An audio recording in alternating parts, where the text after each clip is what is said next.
کعبۃ اللہ نے غلاف واسطے تہاڈا کوئی حکم نہیں. قرآن میں کہاں آیا ہے کہ غلاف چڑھائیں آپ؟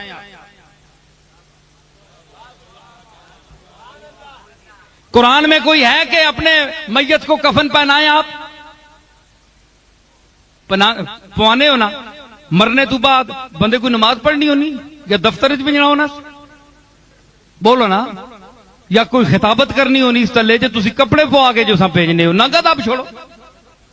پھر نویں کپڑے ہیں جی, چٹے دودھ خوشبواں لا کے معطر, بدن مطہر و شستہ, کفن معطر و صاف.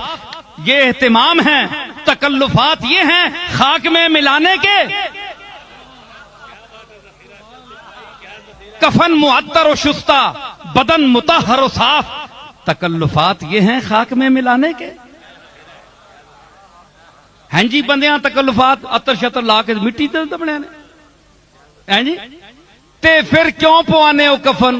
اس واسطے جی اس نی عزت ننگا دبیا تے بےزت ہو ایسی.